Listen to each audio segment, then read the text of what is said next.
The soccer movement in the USA, awakening the sleeping giant. My name's Jake, and this is just a brief little kind of summary and presentation of what's going on in my project. Originally, I had started as a focus of the entire kind of system from 3 or 4 different angles, but narrowing it down to a focus on the current system and redeveloping that to encourage player development became the focus of the project. The first thing to look at is really the league comparison between both our league here, the MLS, the Major League Soccer League, as well as the English Premier League. Now, the reason why I chose the English Premier League is mainly because there has been a huge youth movement within the English Soccer League that has caused the English national team to reach prominence on an international level, with a team that is considered, if not the youngest, one of the top 5 youngest teams in the world. As we see here for the USA, there are 3 tiers to the Professional Soccer League.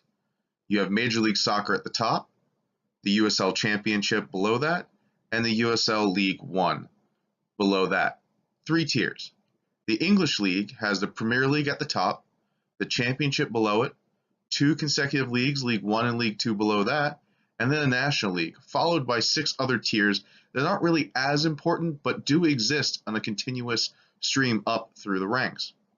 Now, one thing to notice here is that England has a way more developed system than we do here, mainly due to the fact that soccer is pretty much still in its infancy when you think about the US and soccer compared to the rest of the world. And we have a lot of other sports here that have kind of taken the limelight. But I digress. One major difference that you can't see here on the screen is how teams develop and grow in these leagues. Within the US leagues, you have a set of about 20 teams in Major League Soccer, give or take a few teams here and there when one gets added or 2 get added. In the league below it, you have about 12 to 14. But here's the issue. There's no movement up and down between the leagues. You win the championship, you stay in the same league. You become in last place, you stay in the same league. There's no incentive for teams to necessarily get better other than to win, which is always an incentive, but there's no real consequence to being the worst team in the league. Flip side that to across the channel, across the ocean, in the English Premier League, if you finish in the bottom 3 of the top tier, you drop down a league. Sure, you may be the top in that league, but you still have been relegated down from the tops in the nation. And at this point, because the Premier League is so popular, you've fallen off the national and international stage. The top 3 teams in the league get promotion to the International League, which is the Champions League, which is an international televised event, has huge pomp and circumstance, and draws in massive amounts of income for the clubs. Even the 4th and 5th team battle it out. Usually the top 4 make it, with the 5th team going to what's called the Euro League, which is just kind of our equivalent of the, I guess, instead of the NCAA tournament, you're in the NIT tournament, though on a much grander scale with more money. That being the case, in each one of the successive leagues down, you can still move up and down. For instance, a team that might be in last place in the Premier League this year moves down to the Championship. If they then again perform terribly, they could get thrust down to League One. There's always a constant development of wanting to be better, and that we don't have here in the US. There's no incentive to increase. If we take a look now at the average salaries of the leagues, in the Major League Soccer League, in 2013, the average salary was almost $150,000 a year. Not too shabby when you think about it, but compare that to the English Premier League, where in their top league, the average salary was around $2.5 million US. Now flip down to the second tier of the MLS, which is that USL League. It's around $2,000 to $3,000 a month. Again, not too shabby for playing some soccer.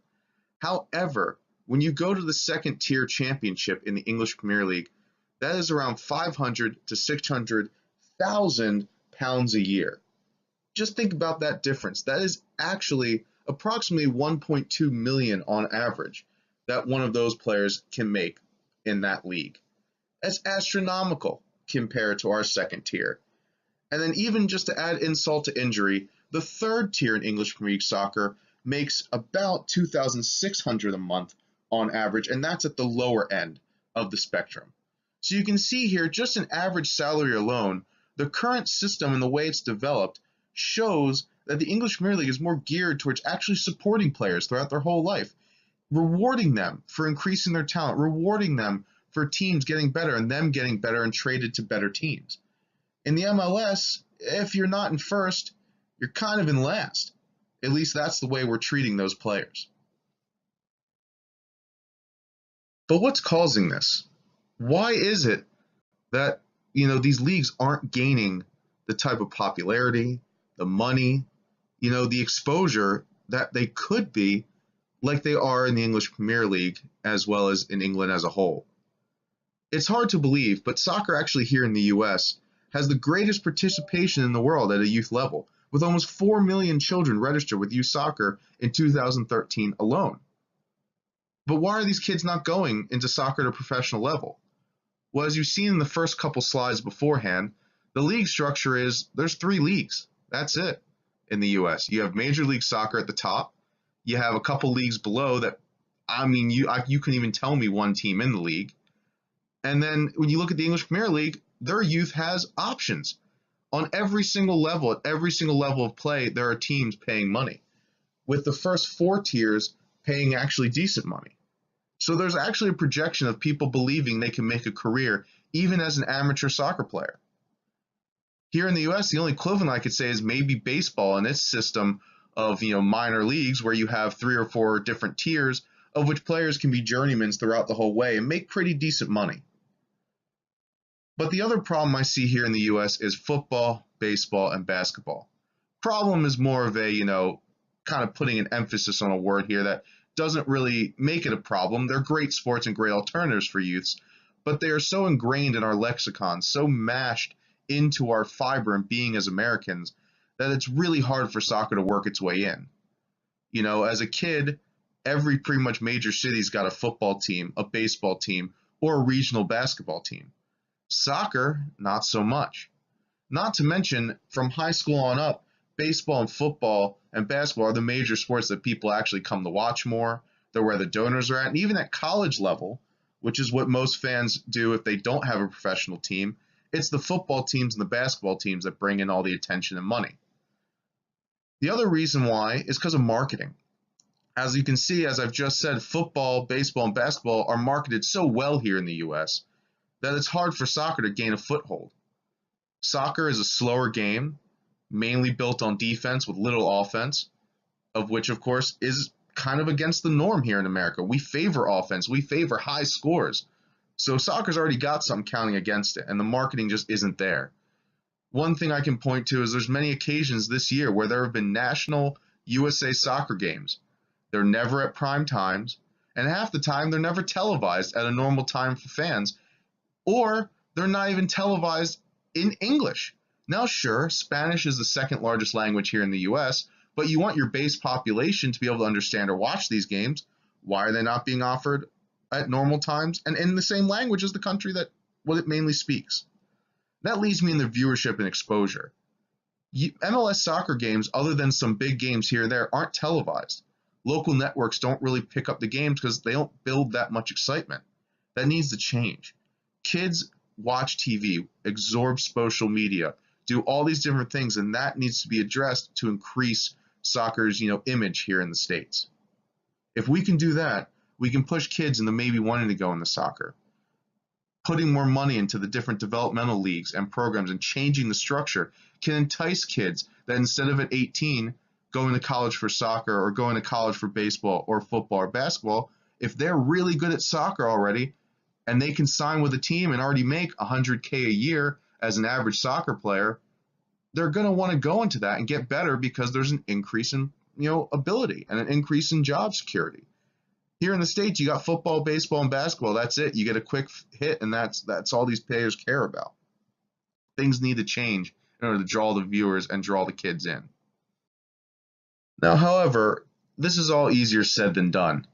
And there's definitely future research that needs to be done in order to kind of make this a little bit better and make this doable for these kids.